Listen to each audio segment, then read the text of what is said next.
Christophe Castaner. Alors la question qui se pose également, c'est est-ce qu'il est taillé pour le poste? Et donc je vous pose la question à vous, Denis Jacob.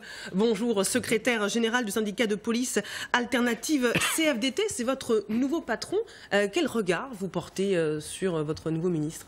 Écoutez, moi je ne veux pas critiquer, on a des a priori favorables, on ne le connaît pas, on va le voir à la manœuvre, il est renforcé par quelqu'un de grande qualité, monsieur... Que vous connaissez là pour le coup. Que l'on connaît, donc qui est préfet, je Laurent précise, Nunez. il n'est pas policier, mais c'est un préfet qui connaît très bien les questions de police, qui a eu quand même des postes à responsabilité particulièrement importants et compliqués, directeur de cabinet en Seine-Saint-Denis, Oui. à la préfecture de police. Il était à la tête de la DGSI là à l'instant. Préfet de police à Marseille, et là, jusqu'à ce matin, directeur de la DGSI. Donc c'est quelqu'un qui est aguerri aux questions de police, ça, il n'y a pas du tout de doute à avoir. La question est de savoir... Est-ce que ce tandem va véritablement relever le défi de la sécurité au regard des déclarations quand même de Gérard Collomb lors de son départ, à savoir des cités qui seraient dans un climat insurrectionnel? Vous voyez justement, Jacob, oui. premier déplacement de Christophe Castaner qui est au Lilas, en Seine-Saint-Denis, image en direct. Alors pourquoi les Lilas?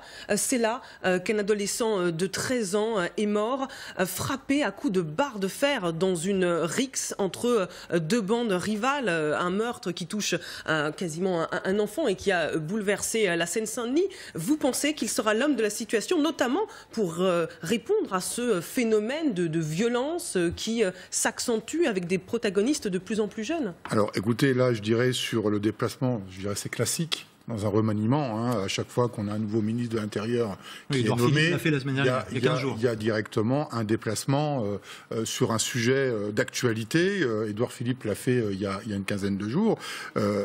Il faudra être à la hauteur des problèmes que l'on rencontre. Il y a une forte attente de la population, notamment dans des quartiers particulièrement difficiles. Il y a une forte attente aussi de la part des policiers. Je rappelle qu'il y a un mécontentement policier qui s'est développé depuis 2016 et il y a des chantiers importants et donc on attend que le ministre de l'Intérieur, renforcé par un homme très professionnel et technique en la personne de Laurent Nunez, règle toutes ces questions.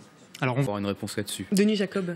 Oui, moi je ne connais pas personnellement M. Castaner et j'espère qu'il nous recevra très rapidement, bien évidemment, mais je rappelle quand même qu'il a une appétence pour ce ministère et n'oublions pas qu'il est quand même diplômé en sciences pénales et en criminologie, donc c'est pas inintéressant. Donc, à vous entendre, vous êtes plutôt pas rassuré, mais vous avez des a priori favorables. Est-ce que vous êtes soulagé finalement que Gérard Collomb ait démissionné?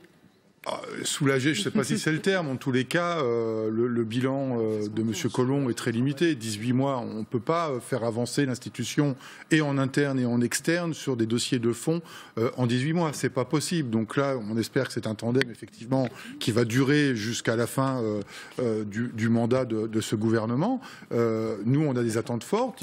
Il est intéressé par le ministère de l'Intérieur. Il est diplômé, je l'ai dit, notamment en criminologie. On a une réforme très importante qui est en cours, qu'est la réforme de la procédure pénale, où on attend qu'elle aille jusqu'au bout de ce que l'on demande, puisque pour le moment, elle est un peu au milieu du chemin, notamment avec une oralisation de la procédure, même si les sénateurs ont adopté récemment un amendement. Et puis, je me répète, parce que c'est très important, mais si on veut une police efficace qui réponde à l'attente de nos concitoyens, il faut régler les problèmes internes que vivent les policiers aujourd'hui en matière de conditions de travail.